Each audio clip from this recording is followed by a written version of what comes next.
Excellencies, distinguished ladies and gentlemen, our role this morning and is quite simple.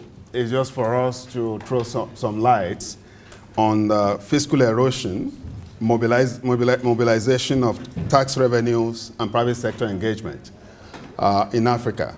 We all know the kind of importance of this in terms of financing the SDGs and Africa's Agenda 2063.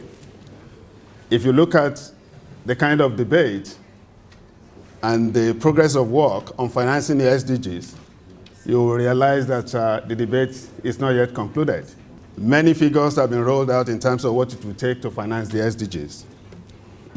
If you look at what comes from the Sustainable Development Solution Network, which is the organization of private sectors globally, they have put financing the SDG to be $1.4 trillion per year.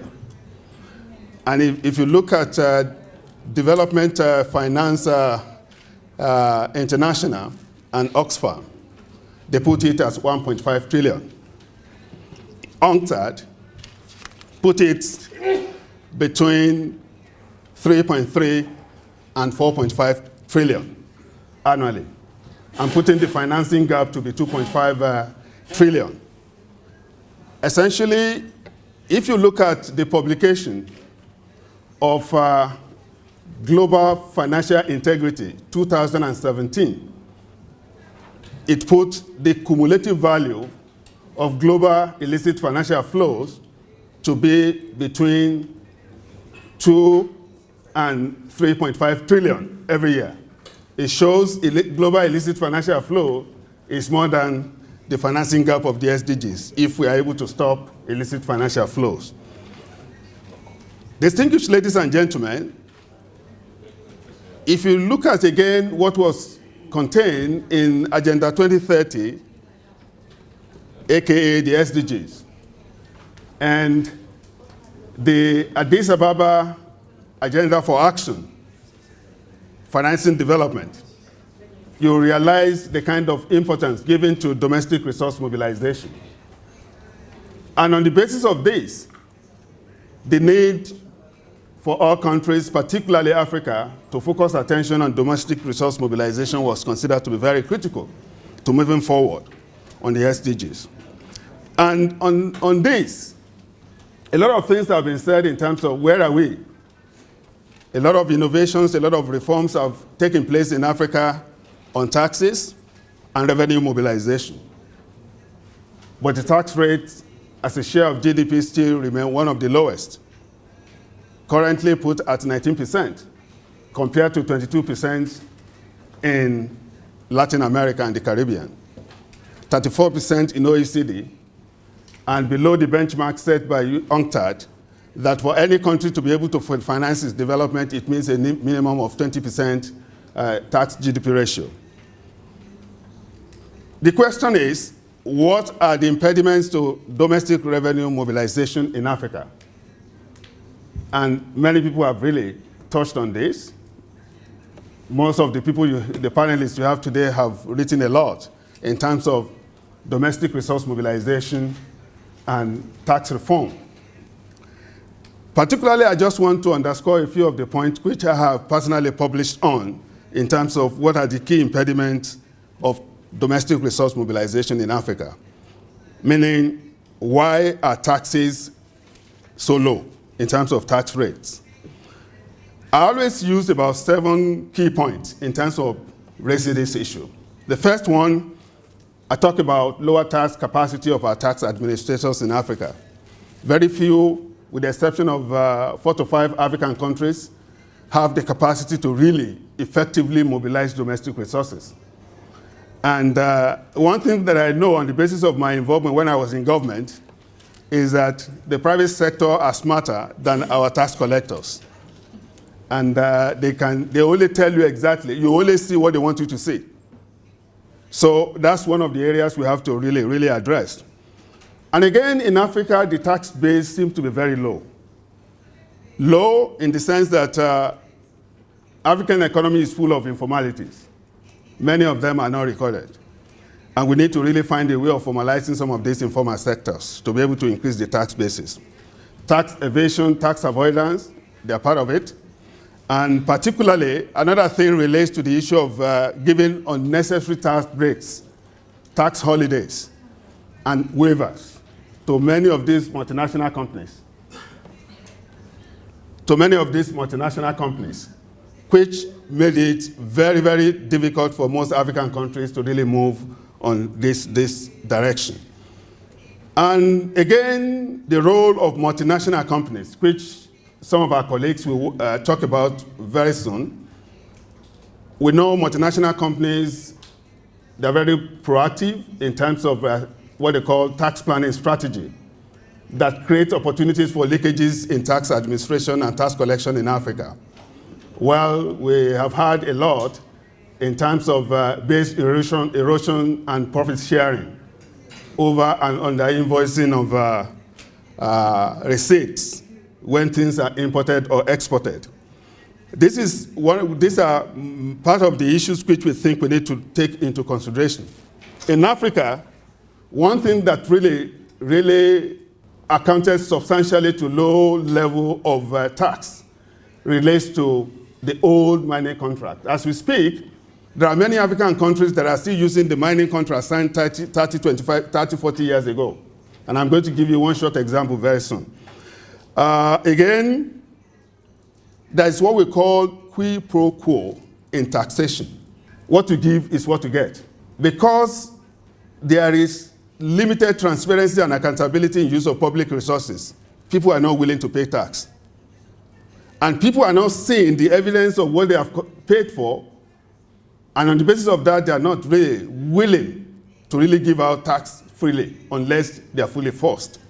So the issue of tax quid pro quo is very important. Otherwise, it will be difficult for us. Unless we address corruption in use of public resources, people will definitely find it difficult to really do this. Well, ladies and gentlemen, I just want to use one minor example before we go into our panel discussions who are ready for us to deal with some of these issues. There is a mining company in Niger Republic. I won't mention the name, but I'm sure some of our colleagues know the name very well. This company happened to be the lead exploiter of uranium. And you know, Niger Republic is the 4th largest uranium producer in the world. This company we are talking about that operates all over the world was given what we call tax holidays or tax breaks, not only in terms of some portion of its profits, but also on issues relating to import duties. It doesn't pay tax on it.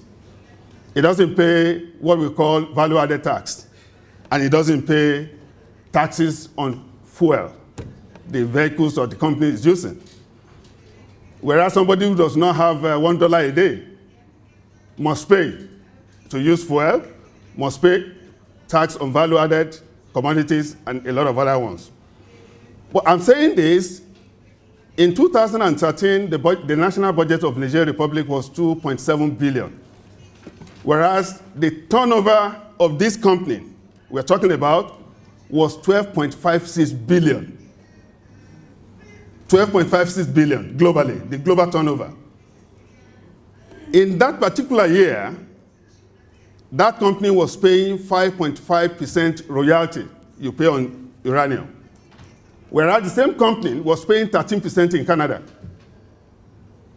So I wouldn't go beyond this. You can see the role of multinational corporations in limiting our capacity to mobilize resources. And because they are very strong, it became very difficult for some of these low-income countries to really manage with them in negotiating. Specifically, Niger Republic came out with a mining code in 2006. This uranium company refused to implement it for 8 years. It was when its contract ended in 2013, they thought the government would budge, but the government refused. So that was when they said, okay, let's talk. In 2014, they started implementing the mining code that was passed in 2006. And between 2006 and 2014, many things have taken place. The prices of uranium went by more than 500%. So these are the issues which we think we need to look into. Colleagues, I just put that so that you know, just one example. That is the case in many African countries. And on this basis, I want to use this opportunity for our colleagues to talk on why we're here, and which is talking about the challenges of domestic resource mobilization. What have we really done in terms of government, in terms of private sector and development partners to really improve domestic resource mobilizations? What are the lessons and drivers, as well as how can we effectively engage the private sector to really perform its role in terms of tax obligation? Colleagues, I want to use this opportunity to introduce our panelists. We have the advisor on tax to the Center for Tax Policies and Administration, OECD. We have, that's Mrs. Samia Abdigani. You're welcome.